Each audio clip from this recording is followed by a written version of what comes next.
A little late to the party, but what have I not been? Heretic plus Hexen was released last week, and I was eager to check it out, seeing as Nightdive Studios were involved. I can't say I have a long-running history with Ravensoftware's fantasy take on Doom. I've played through the first episode of Heretic and had a good time for what it was. I've also done a video on Hexen and even its sequel, although that's scheduled for next year, and while I appreciate the art direction and the bold move to create an action-adventure game in the Doom engine, I simply could not put up with that obtuse-ass level design. I don't know, maybe I'm just dumb. As for this collection of remasters, it's Nightdive Studios as per usual. No performance problems, high field of view, plenty of stuff to tweak, and you even get a nifty level select. I'm just a wee bit disappointed that mouse look is limited to just a few degrees on the vertical, but I guess that would require some more technical finesse, who am I to say? The new soundtrack is also your standard Andrew Holsholt fare, less chuggy guitars though, and more of a focus on string sections and even some synthesizers. I get that he's basically replaced Mick Gordon, so there's not much room for me to criticize,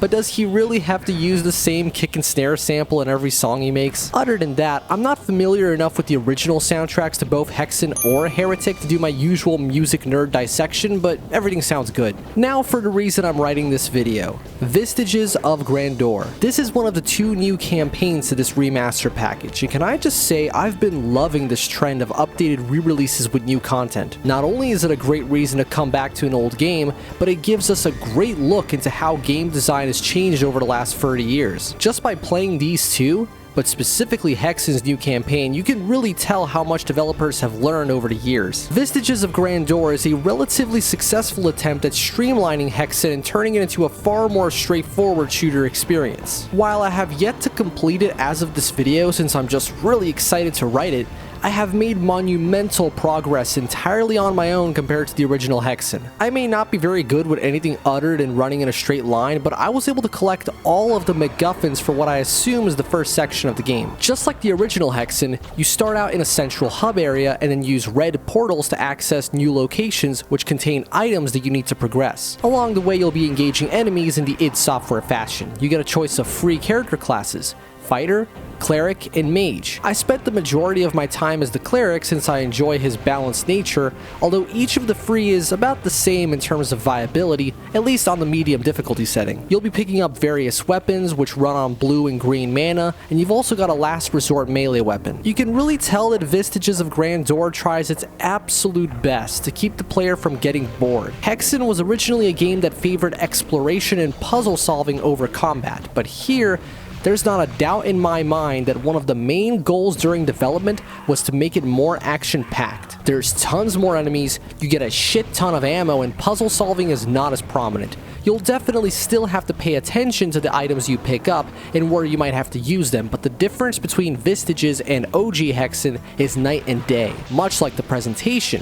Okay, some of that may be due to my settings, since I actually like to see when playing a game, but even by default, Vistages is not quite as claustrophobic or hostile feeling as Hexen. The atmosphere is definitely different, mainly due to the different level design and architecture. Again, this really isn't a negative, just an observation. Also, about those items, playing on the mid difficulty, I would sometimes forget I even had them, apart from anything that increases your health or mana. That's always useful. You can pick up abilities that let you teleport yourself or enemies, turning monsters into pigs, or increase your movement speed. Needless to say, these are probably more helpful if you play on the equivalent to Ultra Violence or Nightmare difficulties. That sort of, I put in the title, isn't just there because other people seem to like doing it, but also because, although significantly more enjoyable than Hexen 95, I still feel a little mixed on Vistages of Grandeur. On the one hand, I can easily recommend it to anyone looking for more of the same after completing Heretic.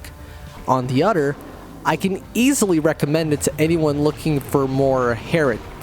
Wait a minute, yeah, that's kind of my tiny issue. As much as I can't stand Hexen's original design, it was completely unique to Heretic, which is just fantasy Doom. This new campaign feels like a slightly more backtrack heavy Heretic than a true expansion. There's a lot of fun to be had here, no doubt, and it's not a total point A to B run either. The first time I had to backtrack to a previous area, I knew I wouldn't be off the hook completely. Even then, you can always reference your auto map map, which will have certain points of interest marked at all times. Not gonna lie, I really do wish Nightdive were able to implement the compass system they developed for Quake 2. To be fair, doing something like that for these levels and objectives would probably be an undiscovered form of torture for a game developer. Overall, if you had a surface level appreciation for Hexen but couldn't look past the core game design, you should still try out Vistages of Grandeur. No, it's not a reimagining of the original experience with a simpler approach to navigation, it's instead a brand new journey that shifts things in favor of action. The levels are legitimately well designed, the world is still nicely detailed, although the design language is certainly different from before, and you might have to put on your serious Sam pants from time to time.